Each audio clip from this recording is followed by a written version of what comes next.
तो यार ये जो अभी क्लिप आप देख पा रहे हो, ये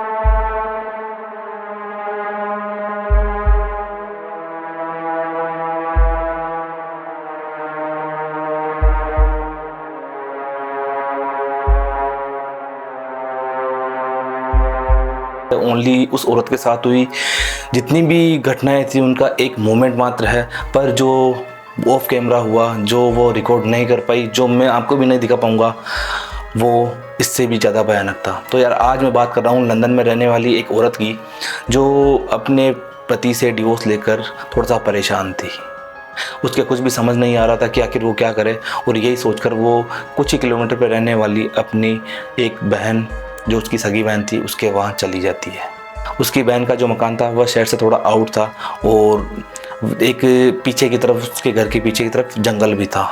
उसकी जो बहन थी वो उसको एग्री कर लेती है, और क्योंकि उसकी बहन का भी एक फ़ायदा था कि उसके छोटे छोटे बच्चे थे जिसकी वो देख रेख कर सकती थी, क्योंकि जो उसकी बहन थी और उसका हस्बैंड था वो दोनों ही जॉब करते थे, और इसी वजह से उन्होंने हाँ कर दी कि तुम आकर यहाँ रह सकती हो। पर उसको एक चीज़ के लिए स्पेशल मना किया गया था कि जो पीछे की तरफ जंगल है उसमें भूल कर भी ना जाए।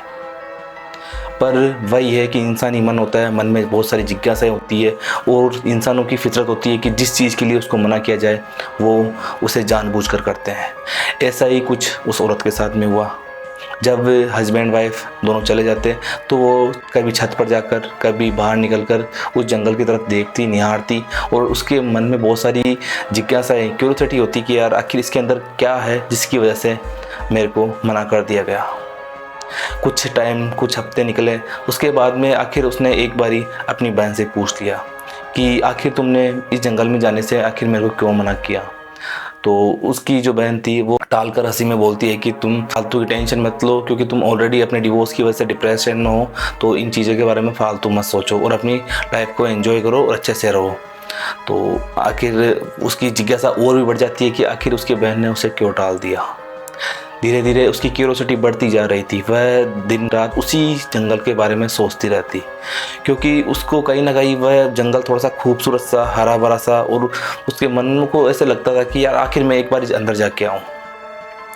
एक टाइम था, बच्चे सारे स्कूल गए हुए थे, और जो उसके बहन और उसका हस्बैंड वो भी अपनी जॉब पर चले गए। वो थोड़ी सी हिम्मत करती है, अपने घर का गेट बंद करती है और अंदर जंगल की तरफ निकल चलती है। वो कुछ ही दूर जाती है तो उसको एक अजीब सी आवाज़ आती है, पर वो उसको आवाज़ अच्छी लग रही होती है, उसको वो आवाज़ पसंद आ रही होती है। वो उस आवाज़ का पीछा करते करते करते थोड़ा सा आगे निकल जाती है। जैसे ही वो आगे पहुंचती है तो उसके सामने एक बहुत ही खूबसूरत सी ग्रेव होती है, मतलब कि कब्र। पर उस खूबसूरत कब्र की जो कंडीशन थी वो थोड़ी सी ख़राब होती है, क्योंकि बहुत टाइम से कोई वहाँ आया नहीं था, ना कोई उनकी जिसकी भी वो कब्र थी, ना उसके कोई रिलेटिव, ना और कोई। इसकी वजह से उस पर थोड़ी सी गंदगी, पत्ते वत्ते गिरे होते हैं, और पता नहीं उस औरत के मन में क्या आता है, वो क्या सोचती है, और कुछ बिना सोचे समझे जाकर उस ग्रेव को अच्छे से साफ करने लगती है। वह ये भूल चुकी थी कि जो आवाज़ आ रही थी वो इसी ग्रेव के अंदर से आ रही होती है। वो उसको सब कुछ साफ़ करने के बाद में वहाँ से वापस उसको पता लग जाता है कि अभी बच्चे आने वाले होंगे, और वह उस ग्रेव को छोड़कर वापस घर की तरफ आ जाती है। पर वह जब आती है तब उसको लग रहा होता है कि उसके पीछे किसी के चलने की आवाज़ आ रही है, जैसे पत्तों के ऊपर कोई चलता है और उसके पैरों की आवाज़ जो होती है, उस तरीके से उसको बार बार आवाज़ आ रही थी। और कहीं ना कहीं पर अब उसके मन में थोड़ा सा डर भी था कि आखिर उसके साथ ये हो क्या रहा है। वो घर पहुंचती है और बच्चे आ जाते हैं। वो उस चीज़ को इग्नोर करके, और कहीं ना कहीं उसके ये भी था कि मैं यहाँ पे रहने आई हूँ, अगर मैंने अपनी बहन को बता दिया कि मेरे साथ ऐसा हुआ और मैं उस जंगल के अंदर गई थी, उस ग्रेव को साफ करके आई हूँ, तो हो सकता है वो मेरे को यहाँ से गुस्सा करके निकाल भी दे। यह सोचकर वह अपनी बहन से कुछ भी शेयर नहीं करती। कुछ दिन बीत जाते हैं, और अचानक एक दिन जब बच्चे स्कूल गए हुए होते हैं और उसके बहन और उसका हस्बैंड जॉब पर होते हैं, तब उसके मन में वापस वही चीज़ चलने लगती है कि आखिर वो आवाज़ किसकी थी, उसके पीछे कौन आ रहा था, बहुत सारी चीज़ें। ये देखकर वापस वह छत पे चली जाती है और वहाँ से वापस उस जंगल की तरफ देखने लगती है। तभी वही आवाज़ जिसको सुनते हुए वहाँ तक पहुँची थी वो उसको आने लगती है। वह एक बार तो मन बनाती है कि वह वापस वहाँ जाएगी, पर कहीं ना कहीं अपनी बहन के डर की वजह से वापस रुक जाती है, क्योंकि वह किसी भी तरीके की दिक्कत नहीं चाहती थी जिसकी वजह से उसको ये घर छोड़कर जाना पड़े।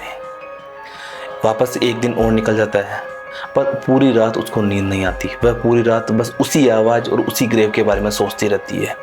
हालांकि उसको यह भी पता नहीं होता कि वह आवाज़ किसकी थी। दूसरा दिन होता है, बच्चे वापस स्कूल चले जाते हैं और जो बहन और उसका हस्बैंड था वो भी जॉब पर चले जाते हैं, पर आज वह खुद को रोक नहीं पाती और वह आवाज़ सुनते ही वापस गेट बंद करके और उस जंगल की तरफ चल देती है। जैसे जैसे वो जाती है वो आवाज़ और भी उसके पास आती जाती है, उसकी आवाज़ लाउड होती जाती है और कहीं ना कहीं उसको रियलाइज़ होता है कि जो आवाज़ आ रही थी वो उसी ग्रेव से आ रही होती है। और वापस वह जाकर देखती है कि जिस ग्रेव को उसने अच्छे से साफ़ किया था वो वापस उसी तरह बहुत ही गंदी पत्तों से घिरी हुई और उसके ऊपर कुछ बेल वेल लगी हुई इस तरीके की हो चुकी है। पता नहीं उसके वापस उसके ज़हन में क्या आता है और वापस वह उसको साफ करने लगती है। पर अचानक उसके पास फ़ोन आता है कि उसकी बहन का कि आज वह कहीं किसी पार्टी में जा रहे हैं, तो वह टाइम लगेगा उनको आने में और तुम बच्चों का ख्याल रखना और घर पर रहना। उसका फ़ोन आता ही वह कहीं ना कहीं हड़बड़ा जाती है और भागते हुए वापस घर तक पहुंचती है। जब वह भाग रही होती है तब उसको ऐसा लगता है कि उसके बराबर में कोई भाग रहा है, पर वह उस चीज़ को इग्नोर करती है, घर पहुंच जाती है। बच्चे आ जाते हैं, सब कुछ सही होता है। वह शाम को खाना वाना खाकर उन बच्चों को सुला देती है उनके रूम में और वापस खुद के रूम में सोने के लिए चली जाती है। पर वह अपनी खिड़की से देखती है कि कोई उसको देख रहा है। वह थोड़ा सा डर जाती है, उसको समझ नहीं आता कि आखिर वह क्या रिएक्ट करे। उसको एक मन होता है कि वह उसकी बहन को फ़ोन करके ये सब बताए, पर वह नहीं चाहती थी कि उसके बहन के जो बच्चे हैं कहीं उनको ये सब पता चले और वो डर जाए। तो आखिर वो उसको इग्नोर कर सोने की कोशिश करती है। पर अचानक जिस गली में उसका रूम था उस गली से किसी के कदमों की आवाज़ आती है, जैसे चल के कोई उसकी तरफ आ रहा है। वो उस आवाज़ को इग्नोर करती है, पर अचानक से उसके रूम का गेट खुल जाता है। वह यह देखकर बहुत ही डर जाती है, पर वह खुद को कंट्रोल कर और जो उनका मंदिर था उसमें होली वाटर रखा हुआ था उसको स्प्रे करती है चारों ओर और सो जाती है। हालांकि उसको पूरी रात नींद नहीं आती, पर जब सुबह वह उठती है तो देखती है कि बच्चे ऑलरेडी उठ चुके हैं और सब ने स्कूल जाने के लिए तैयार हो चुके हैं, क्योंकि आज पूरी रात नहीं सोने की वजह से वो काफ़ी लेट उठी थी। सुबह उसके हस्बैंड और उसकी बहन वो भी आ जाते हैं और उसकी शक्ल देखकर उसकी बहन अचानक से पूछती है कि तुम्हें कुछ हुआ है, क्या हुआ है तुम्हें, तुम्हारी तबीयत ठीक है? यह सुनकर वह थोड़ी सी हक बगाती है, पर वह कुछ भी उनको नहीं बताती।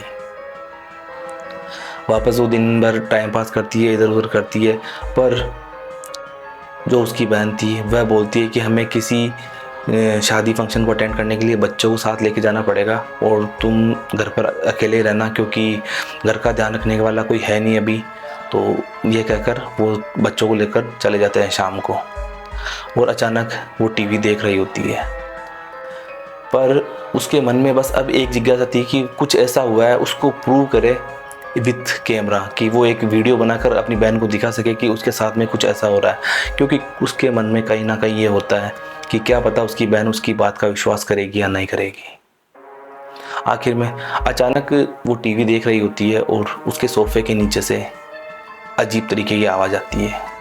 एक बार तो उसको लगता है कि हो सकता है कोई चूहा हो, पर जब वो आवाज़ कंटिन्यू आ रही होती है तो फाइनली वो अपना कैमरा ऑन करके और सोफ़े के नीचे उसकी फ्लैश लाइट ऑन करके वीडियो मोड में और नीचे देखने की कोशिश करती है, पर उसको नीचे कुछ भी नहीं दिखाई देता।